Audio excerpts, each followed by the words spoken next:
Voice of America Washington ہے programme جہاں رنگ میں آپ کا ایک بار پھر خیر مقدم. میں ہوں اسد حسن اور پروڈیوسر ہیں ہمارے ساتھ اصفر امام.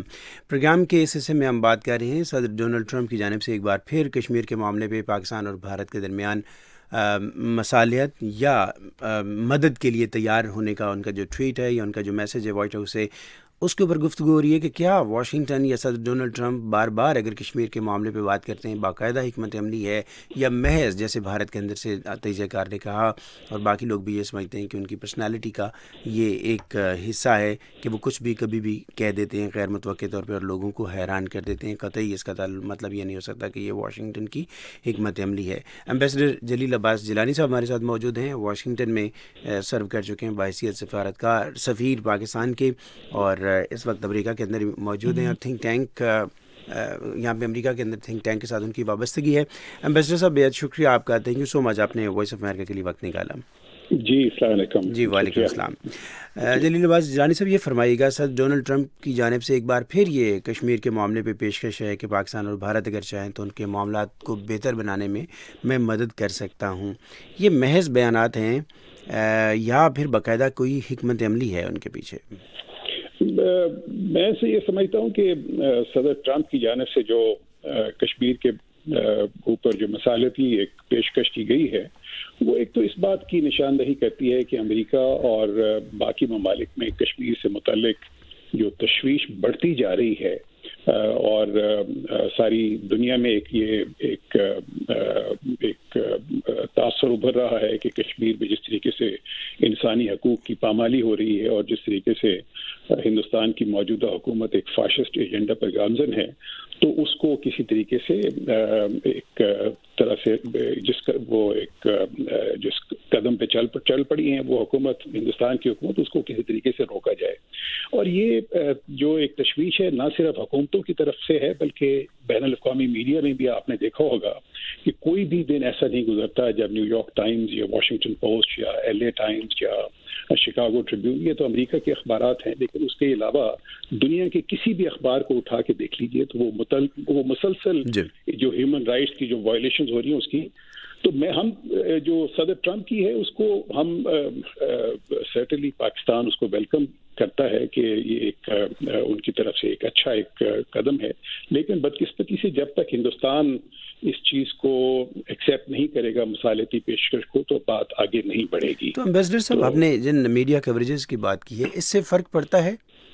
جی میڈیا کا تو پریشر پڑتا ہے، بالکل پڑتا ہے. اس کی وجہ یہ ہے کہ ہندوستان کا آپ نے اگر 4 سال پہلے یا 5 سال پہلے جو ایک امیج ابھر رہا تھا ایک ڈیولپنگ کنٹری، ایک کنٹری جو کہ ایک on the road to peace and prosperity ہے، تو وہی ملک جو سا ہے اس وقت سارا ایک بہت ایک پازیٹیو ایک قسم کا ایک میڈیا کی طرف سے بھی ایک تاثر ابھر رہا تھا ہندوستان کا. لیکن اس 5 اگست کے واقعے کے بعد آپ نے دیکھا ہوگا کہ جس طریقے سے ایک فضا بنی ہوئی ہے تو اس میں ہندوستان کا جو ایک امیج تھا، ایک پروگریسو کنٹری، ایک ڈیموکریٹک کنٹری، تو اس کو بہت ہی زیادہ ایک طریقے سے ایک ڈینٹ پڑا ہے. تو جب اس قسم کی سچویشن ہو ایک ہندوستان جیسے ملک کے لیے جس کو ایک لارجسٹ ڈیموکریسی کہا جا رہا ہو، اور اس کے بعد اچانک ہی میڈیا یہ کہنا شروع کرے کہ وہاں پر تو ڈیموکریٹک ٹریڈیشنز کو پامال کیا جا رہا ہے، انسانی حقوق کی وہ پامالی ہو رہی ہے، مسلمانوں کے ساتھ وہ ایک بہت ہی بری طریقے سے سلوک ہو رہا ہے، تو اس کا ایک بڑا ایک نیگیٹو آپ اسی امپیکٹ کی جو آپ بات فرما رہے ہیں، گزشتہ روز جو ہے وہ انٹرنیشن جو کہ ایک بین الاقوامی تنظیم ہے اس نے اپنا انڈیکس جاری کیا اور کہا کہ جنوبی ایشیا میں ٹورزم کے اعتبار سے بھارت دنیا کا خطرناک ترین ملک ہے. اگرچہ اس کی رپورٹ کے اوپر لوگوں نے طنزیہ سوالات بھی اٹھائے ہیں کہ پاکستان اور افغانستان اس سے بہتر پوزیشن پہ کیسے ریٹ ہو سکتے ہیں. ایمبیسڈر صاحب یہ فرمائیے گا کہ اگر یہ پریشرز میڈیا کی رپورٹنگ کے اوپر اگر بلڈ ہونا ہو تو لوگ یہ بھی کہتے ہیں کہ یہاں تو برما جو ایک نسبتاً بہت کمزور سا ملک ہے جس کے ساتھ دنیا کے اتنے کوئی اسٹریٹجک انٹرسٹ بھی انوالو نہیں ہیں، وہاں پہ ہیومن رائٹس وائلیشنز ہوتی رہیں، کچھ نہیں ہوا، تو بھارت پہ کیوں کر دباؤ بڑھے گا؟ اس میں ایک چیز یہ ہے کہ ایک تو ہمیں برما اور ہندوستان کا موازنہ نہیں ہم کر سکتے. ہندوستان کی اپنی ایک حیثیت رہی ہے نہ صرف ساؤتھ ایشیا میں بلکہ بین الاقوامی طور پہ بھی ہندوستان کا ایک ایک اہم رول ہے. اس سے ہندوستان ایک ایسا ملک ہے جس کو دیکھا جاتا ہے ایک دفاعی طور پہ ایک بہت بڑا ایک طاقت ابھر رہا ہے, ایک معاشی طور پہ ایک بہت بڑی طاقت ابھر رہا ہے. اور ہندوستان کو شروع سے ہی ایک امیج تھا, تاثر تھا کہ ہندوستان ایک سب سے بڑی لارجسٹ ڈیموکریسی ہے. تو اگر جب ان تمام چیزوں کو بیرومیٹرز کو اگر آپ دیکھتے ہوئے ان تمام بیرومیٹرز پہ میڈیا بھی ہٹ کرنا شروع کر دے, ممبرز آف دی کانگریس وہ بھی ہٹ کرنا شروع کر دیں اور اس کو ایک تنقید اس پہ شروع کر دیں, تو اس کا ایک بہت ہی ایک نیگیٹو اثر پڑتا ہے ایسے ملک کے لیے جو کہ جس کی ایک گلوبل ایمبیشن ہے. اب ایک تھنک ٹینک کے رکن کی حیثیت سے اور فارمر ڈپلومیٹس کی حیثیت سے انڈیپینڈنٹلی بتائیے کہ آپ کے خیال میں کشمیر کے اس مسئلے کے اوپر خاص طور پہ جو ریووک کیا بھارت نے آرٹیکل اور اس کے بعد سے جو سچویشن ڈیولپ ہوئی ہے, پاکستان کی ڈپلومیسی کیسی رہی ہے؟ میرے تو خیال میں پاکستان نے اپنا ایک بہت ہی ایک جس طریقے سے ہوتا ہے میچورٹی سے اس تمام سچویشن کو ہینڈل کر رہی ہے. پاکستان سمجھتا ہے کہ ہندوستان نے جو قدم اٹھایا ہے نہ صرف ہندوستان کی اپنے کانسٹیٹیوشن کی خلاف ورزی ہے بلکہ بین الاقوامی کمٹمنٹس کی اور بائیلیٹرل جو پاکستان کی کمٹمنٹس ہیں اس کی خلاف ورزی ہے. پاکستان سمجھتا ہے کہ یہ جو ہندوستان کا قدم ہے اس کو ابھی بھی ہندوستانی حکومت اس کو ریٹریو کر سکتی ہے. آپ کو معلوم ہے کہ یہ جو انڈین حکومت کا جو انہوں نے اقدام لیا ہے, قدم اٹھایا تھا, اس کو سپریم کورٹ میں چیلنج کر دیا گیا ہے ہندوستان کی سپریم کورٹ میں. اور جتنے بھی کانسٹیٹیوشنل ایکسپرٹس ہیں ہندوستان کے وہ اس بات کی انہوں نے یہ کہا ہے کہ یہ ایک بہت ہی ایک غیر قانونی, غیر اخلاقی اور انکانسٹیٹیوشنل اسٹیپ اٹھایا گیا ہے. اگر ان کی بات کو مانتے ہوئے, ان کی بات سنتے ہوئے اگر کانسٹیٹیوشنل بینچ وہ اس حکومت کے اقدام کو ریورس کر دے تو میرے خیال میں اس کے بعد پاکستان اور ہندوستان کے مذاکرات شروع ہو سکتے ہیں. اگر آپ کو میں یاد دلانا چاہوں گا کہ 2004 اور 2008 کے درمیان جو پیس پروسیس ہوا تھا ہندوستان اور پاکستان کے درمیان, جس کا میں بھی حصہ رہا, تو وہ ایک میں سمجھتا ہوں کہ ایک گولڈن ایک پیریڈ تھا ہندوستان اور پاکستان کے درمیان. نہ صرف کشمیر کے اوپر بات چیت ہو رہی تھی, سیاچن, سرکریک جو پانی کے مسئلے مسائل ہیں اور دہشت گردی کے مسئلے مسائل ہیں, ان تمام مسائل پہ بات چیت ہو رہی تھی. تو میں سمجھتا ہوں کہ وہ سارا ایک زیادہ بہتر ایک تھا کہ بات چیت کے ذریعے اس کو حل کیا جائے. اب سچویشن یہ ہے کہ ہندوستان میں آج 38واں یا 39واں دن ہے, وہاں پر ایک لاک ڈاؤن ہے. میں شرما صاحب کی اس بات سے اتفاق نہیں کروں گا کہ یہ صرف ویلی تو بہت بڑا ایک علاقہ ہے اور اس میں پاپولیشن بہت زیادہ ہے. اگر ہو سکتا ہے کہ کشمیر کا جو علاقہ ان ٹرمز آف جیوگرافی شاید اس کا وہ بہت زیادہ ہو, لیکن ویلی میں جو پاپولیشن ہے وہ, اور یہ عوام جو پبلک کے لوگ ہیں وہ بیچارے سفر کر رہے ہیں. 8-9 ملین جو کشمیر ویلی کے لوگ ہیں وہ اس کو سفر کر رہے ہیں. اور دوسرا یہ جموں کے بھی 3 جو مسلم ڈسٹرکٹ ہیں وہ بھی اگر ہندوستان کی اخباریں بھی دیکھیں تو وہاں پہ بھی بڑی زیادہ لالسنس پھیل گئی ہے. وہاں پر بھی لوگوں نے اس کو ریجیکٹ کیا ہے ہندوستان کے اس چیزوں کو.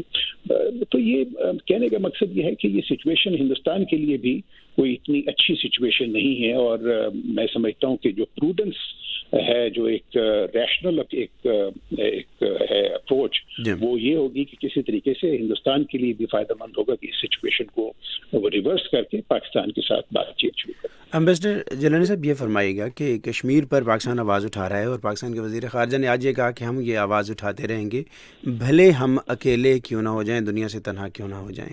یہ فیئر ہے یا لوگوں کو یا انٹرنیشنل کمیونٹی کو موبلائز کرنے کی اخیر کی یہ کوششیں ہیں؟ کیا کہا جائے گا؟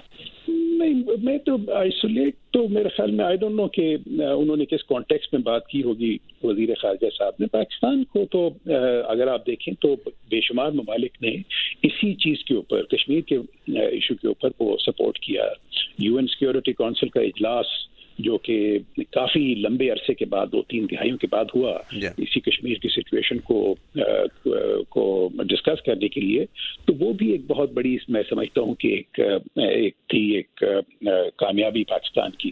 دوسری بات یہ ہے کہ جس طریقے سے میڈیا اس کو ہائی لائٹ کر رہا ہے, اب آپ نے دیکھا ہوگا کہ ایون US کانگریس میں بھی کوئی 10 کے قریب جو سینئر ممبرز ہیں جو امریکن کانگریس کے, انہوں نے بھی اس کے اوپر تشویش کا اظہار کیا ہے. برطانیہ میں بھی ہو رہا ہے, یورپین یونین میں اس کے اوپر ایک جو ان کی فارن افیئرس کمیٹی نے اس کے اوپر ایک قرارداد پیش کی ہے, اور اسی طریقے سے یہاں کی جو سب کمیٹی ہے یو ایس کانگریس کی آن فارن افیئرس, انہوں نے بھی اس پہ اعلان کیا ہے کہ اس کے اوپر وہ اس کے ایک ہیومن رائٹس جو سچویشن ڈیولپ ہوئی ہے ہندوستان کے ایکشن کے بعد, اس کے اوپر ایک اجلاس انہوں نے بھی طلب کیا ہے. اور اسی بات پہ پاکستان کے وزیر اعظم نے شکریہ بھی ادا کیا ہے کہ کم از کم انٹرنیشنل کمیونٹی سے تشویش آ رہی ہے. امبیسڈر صاحب یہ فرمائیے گا, ایک ایکسٹریم ہے, لوگوں کی توقعات ہیں کہ جی بین الاقوامی جو فورمز ہیں یا جو ادارے ہیں جیسے اقوام متحدہ, وہاں سے کوئی بڑا انیشیٹو ہو. میں جاننا یہ چاہوں گا, میرے مطالعے میں آ رہی تھی یہ بات کہ بنیادی انسانی حقوق کی بات اگر ہو تو وہاں پہ یہ جو انٹرنیشنل فورم ہے یو این کا, وہ براہ راست انٹرونشن کر سکتا ہے, لیکن ایسی کوئی ایگزامپل پہلے سے موجود نہیں ہے. اس کے لیے کیا پری ریکوزٹس ہوتے ہیں اگر کرنا بھی پڑے تو؟ دیکھیے جی, بات یہ ہے کہ اس وقت یو این میں بھی یہ احساس ڈیولپ ہو رہا ہوگا, تمام جتنے بھی جو بین الاقوامی قوت ہیں ان میں بھی یہ احساس ڈیولپ ہو رہا ہوگا کہ یہ جو ٹینشن ڈیولپ ہو رہی ہے پاکستان اور ہندوستان کے درمیان کشمیر کے ایشو کے اوپر, اور دونوں ممالک نیوکلیئر کنٹریز ہیں, تو وہ کسی بھی صورت میں نہ صرف خطے کے لیے ایک اچھی سازگار ہے بلکہ پوری دنیا کو وہ ڈسٹیبلائز کر سکتا ہے. تو وہ میرے خیال میں تو جو سچویشن ہے اس سے پہلے کہ وہ دونوں ممالک پوائنٹ آف نو ریٹرن پہ پہنچ جائیں, تو غالباً بہتر یہ ہوگا کہ تمام جو ممالک ہیں وہ اپنا اثر و رسوخ استعمال کریں. امریکہ کا ایک اثر رسوخ ہے پورے ہمارے ساؤتھ ایشیا پہ, انہوں نے ماضی میں بھی ایک بہت ہی مثبت ایک کردار ادا کیا ٹو ڈیفیوز ٹینشن ہندوستان اور پاکستان کے درمیان, اور یو این کا بھی ایک رول ہے. تو اگر یہ تمام ادارے بین الاقوامی ادارے مل جل کر, اور امریکہ اور میں سمجھتا ہوں کہ انگلینڈ بھی اس معاملے میں ماضی میں بہت اچھا ایک رول پلے کرتے رہیں گے, تو اگر وہ اپنا ایک رول پلے کریں تو وہ ایک جو ٹینشن ڈیولپ ہوئی ہے اور جو ٹینشن ایک جنگ کی صورت اختیار کر سکتی ہے, تو اس کو اوائڈ کرنے میں مدد دے سکتے ہیں. آپ بہتر جانتے ہیں کہ جب چیزیں ایک انتہا پہ جاتی ہیں تو نیچرلی ان کو وہاں سے واپس آنا ہوتا ہے. سو کیا یہ جو بڑے پیمانے کے اوپر یہ شدید نوعیت کی کشیدگی ہے, یہ کمپوزٹ ڈائلاگ کی بحالی کی جانب لے کے جا سکتی ہے پاکستان بھارت کو؟ بالخصوص یو این سیشن بھی آ رہا ہے, اور بھارت کے اندر یہ آف کورس کنسرنز ہیں کہ جس طرح سے پاکستان پلان کر رہا ہے یا بات کر رہا ہے, وہاں پہ کہنا چاہیے کہ ماحول ذرا مختلف ہو سکتا ہے اس اعتبار سے. جی بالکل جا سکتی ہے. میں سمجھتا ہوں کہ ہندوستان کے ڈائلاگ ہی ایک حل ہے مسئلے مسائل کا. پاکستان آپ نے دیکھا ہوگا کہ پرائم منسٹر عمران خان نے اپنی جتنی بھی اسٹیٹمنٹس دی ہیں پچھلے 4-5 ہفتوں میں, اس میں سب میں انہوں نے یہی کہا ہے کہ ڈائلاگ ہی ایک ایسا راستہ ہے جس کے ذریعے ہم لوگ ایک ایمیکیبل راستہ کشمیر کا جو حل نکال سکتے ہیں. فارن منسٹر شاہ محمود قریشی صاحب نے بھی یہی بات کی, لیکن اس کے لیے میں یہ سمجھتا ہوں کہ ہندوستان کو ایک اپنا جو فیصلہ ہے اس کو انہوں نے ریورس کرنے کی ضرورت ہے, کیونکہ جب تک وہ ریورس نہیں کرتے تو پاکستان کے لیے وہ بالکل ہی ممکن نہیں ہوگا کہ وہ ڈائلاگ کرے, کیونکہ اس کی وجہ یہ ہے کہ وہ ڈائلاگ کرنا کس بات پہ آپ ڈائلاگ کریں. ہندوستان نے ڈائلاگ اگر وہ کرنا چاہتے ہیں تو وہ اس کو ان کو وہ جو اسٹیٹس کو اینٹی ہے اس کو انہوں نے ریسٹور کرنے کی ضرورت ہے. ڈائلاگ ہو, اور میرے خیال میں ہمارے پاس ایک ماڈل موجود ہے 2004-2008 کا, اور اس ماڈل پہ چلتے ہوئے اگر ہم بات چیت کو آگے بڑھائیں تو غالباً اس میں ہندوستان کے لیے بھی بہتری ہے اور پاکستان کے لیے بھی بہتری. پاکستان بھارت معاملے پہ آخری سوال, پھر ہم ذرا افغانستان کی صورتحال کا جائزہ لیں گے. پرائم منسٹر بھی کہتے ہیں, اور شاہ محمود قریشی صاحب نے بھی آج یہ کہا کہ عالمی ضمیر کو اس کے اوپر جاگنا چاہیے. یہ ضمیر کیا چیز ہوتا ہے خاص طور پہ انٹرنیشنل کمیونٹی کی جب ہم بات کریں؟ یہ دنیا کی قومیں ضمیر کو فالو کرتی ہیں, انٹرنیشنل کانشسنس کوئی چیز ہے بھی یا نہیں, یا ان کے لیے اپنے جو انٹرسٹ ہوتے ہیں فائنانشیل بزنس ٹریڈ انٹرسٹ ہوتے ہیں وہ زیادہ اہم ہوتے ہیں؟ آپ نے بہت اچھا سوال کیا جی. یہ جو ہے ضمیر سے متعلق میں سمجھتا ہوں کہ سارے ممالک میں ایک ویژن تو ہوتی ہے, امریکہ کی ہو یا چاہے باقی بھی جتنے بھی ڈیولپ, ان میں انسانی حقوق کے اوپر کافی فوکس ہوتا ہے.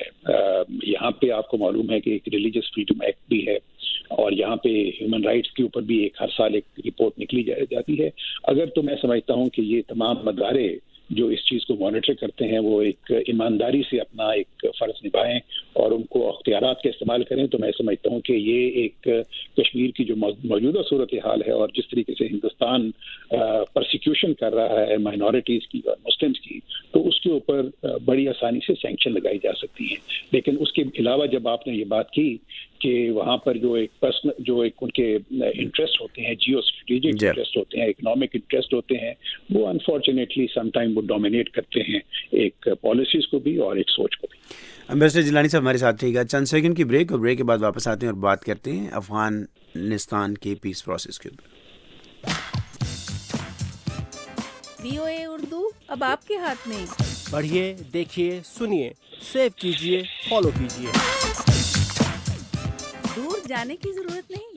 VOA اردو کی اہم ترین خبریں اور بریکنگ نیوز کی لائیو اسٹریمنگ ویڈیوز اب آپ کی ہتھیلی میں ہیں. آئی فون کے لیے خصوصی طور پر تیار کی گئی اردو VOA کی خصوصی ایپ ڈاؤن لوڈ کیجیے، جو اب ایپ اسٹور پر بھی دستیاب ہے. VOA اردو اب آپ کے ہاتھ میں. یہ وائس آف امریکہ واشنگٹن ہے. پروگرام ہے جہاں رنگ. میں ہوں اسد حسن اور پروڈیوسر ہیں ہمارے ساتھ اظفر امام. پروگرام کے سلسلے میں ہم بات کریں گے افغانستان کی صورتحال پہ. آپ کو معلوم ہے ہفتے کے روز صدر ڈونلڈ ٹرمپ نے 3 مسلسل ٹویٹس کے بعد طالبان کے ساتھ 10 مہینے سے جاری امریکہ کے مذاکرات منسوخ کر دیے، اور ان کا یہ کہنا تھا کہ وہاں سے ڈیڈ باڈیز آئی ہیں اور خاص طور پہ امریکی فوجی کی، اور یہ کچھ نہیں ہونا چاہیے. طالبان اپنے رد عمل میں یہ کہہ رہا ہے کہ مذاکرات کی جو منسوخی ہے طالبان کے بقول وہ امریکہ کے لیے پچھتاوے کا سبب بنے گی اور امریکہ کو مزید اس میں نقصانات اٹھانا پڑیں گے. مختلف ماہرین سے ہم نے گزشتہ روز بھی بات کی. بعض لوگوں کا خیال ہے کہ یہ صدر ڈونلڈ ٹرمپ کے ایک پولیٹیکل کریکٹر رہا ہے، کہنا چاہیے کہ وہ سب کو حیران کر دینے کی صلاحیت رکھتے ہیں. یہ اسی کے تابع ایک فیصلہ تھا، لیکن سب کا تقریباً اس بات پہ اتفاق ہے کہ یہ مذاکرات معطل ہوئے ہیں، یہ منسوخ نہیں ہوئے اور نہ ہی یہ ختم ہوئے ہیں. یہ دوبارہ کسی بھی وقت بحال ہو سکتے ہیں. امبیسڈر جلیل عباس جیلانی صاحب ہمارے ساتھ موجود ہیں، ان سے ان کی رائے لیتے ہیں. بہت ایک بار پھر آپ کا شکریہ. اس سیگمنٹ میں بھی آپ ہمیں جوائن کر رہے ہیں. آپ فرمائیے گا کہ یہ مذاکرات کی منسوخی یا معطلی کن اسباب کے اوپر تھی، بحالی کے کتنے امکانات ہیں، اور اب اگر دوبارہ بحال ہوگا تو میز کے اوپر کیا کچھ مختلف ہوگا؟ جی، میرا اپنا یہ خیال ہے کہ یہ جو ابھی اس کے اوپر ایک تعطل پیدا ہوا ہے مذاکرات میں، تو اس کی بنیادی وجہ میرے خیال میں یہ ہے کہ یہاں پر امریکہ میں ایک انٹرنل اس کی جو ایک اپوزیشن ڈیولپ ہو گئی تھی. آپ نے دیکھا ہوگا کہ پچھلے دنوں جو امریکہ کے جو افغانستان میں جو سابقہ سفیر سفراء تھے، انہوں نے بھی ایک آرٹیکل لکھا اس کے اوپر. انہوں نے جو جس سمت میں جا رہے تھے یہ ڈائلاگ، اس کو سمجھا کہ یہ شاید یہ امریکہ کے مفادات میں نہ ہوں. اور تو لیکن میں یہ سمجھتا ہوں کہ جو تشویش کی بات یہ ہے کہ مذاکرات ایک ہمیشہ پاکستان کی یہ پوزیشن رہی ہے کہ مذاکرات ہی حل ہے ایک کسی بھی مسئلے کا، اور وہاں پر جو ملٹری سولوشن تھا پچھلے 18 سال سے اس کے کوئی نتائج خاطر خواہ نہیں وہ سامنے آ رہے تھے. تو یہ ایک امید پیدا ہوئی تھی اس مذاکرات کے ذریعے کہ شاید اس کا ایک حل نکل آئے. لیکن یہ جو ہمیں بھی، پاکستان کو بھی اور ہمیں بھی اس بات کا کوئی اتنا واضح طور پہ نہیں تھا کہ یہ مذاکرات کامیاب ہوں گے، کیونکہ مشکلات کافی تھی اس کے اندر.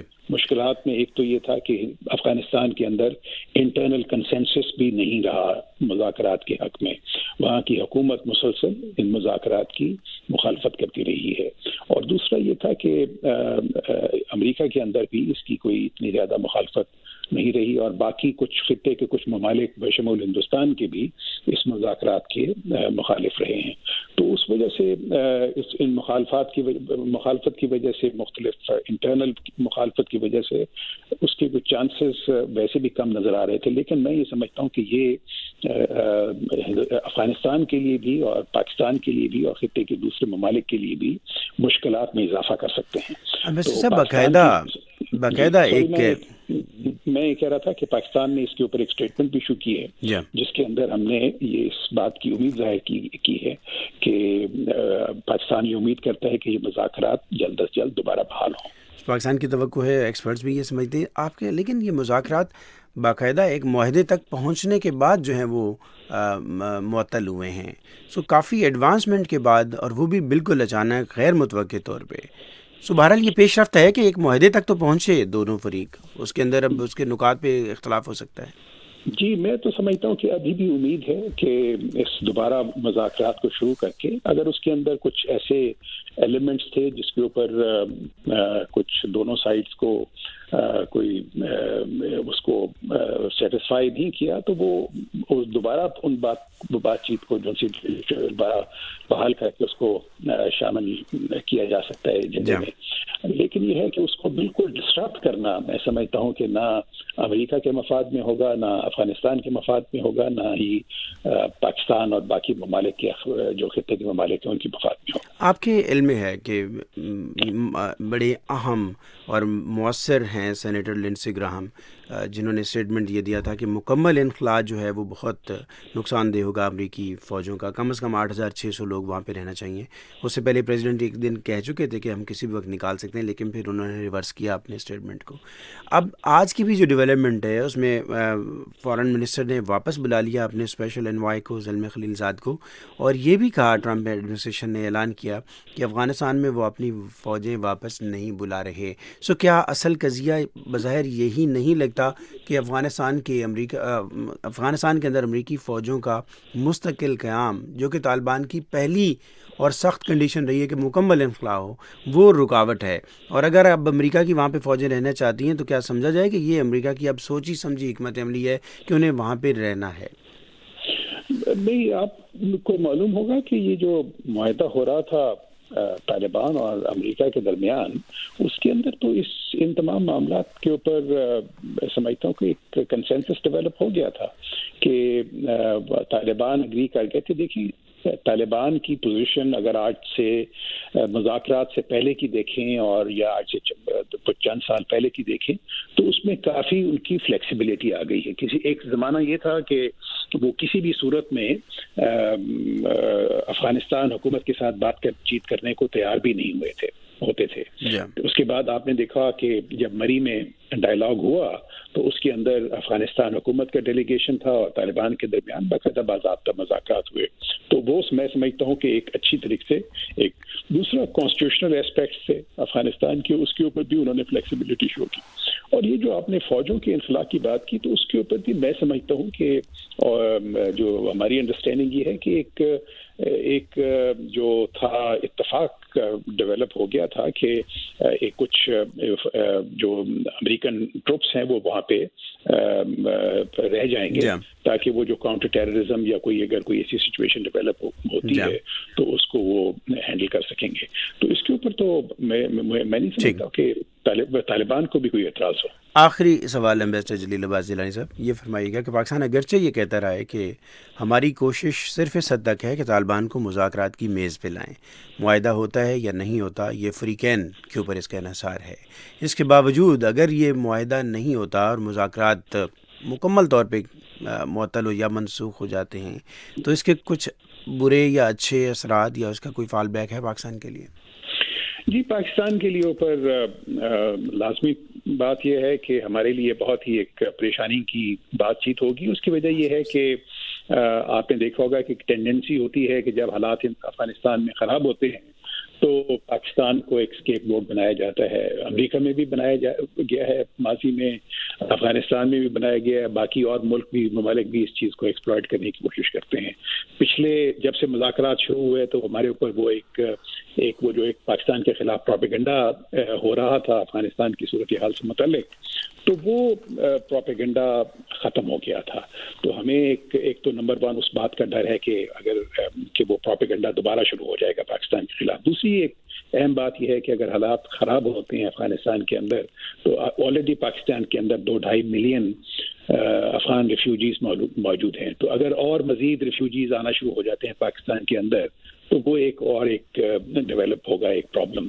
اور تیسری یہ ہے کہ اس سے جو باقی جتنی بھی آرگنائزیشنز ہیں، آئیسس ہو گیا، القاعدہ ہوگا، وہ اس چیز کا ایک ایڈوانٹیج لیتی ہیں افغانستان کی خراب صورتحال کا. تو وہ بھی ایک ہمارے لیے ایک سرد درد بن سکتا ہے. جی بہت شکریہ امبیسڈر جلیل عباس جیلانی صاحب، آپ ہمارے ساتھ موجود رہے، آپ نے ہمیں جوائن کیا، آپ کا بے حد شکریہ. Thank you.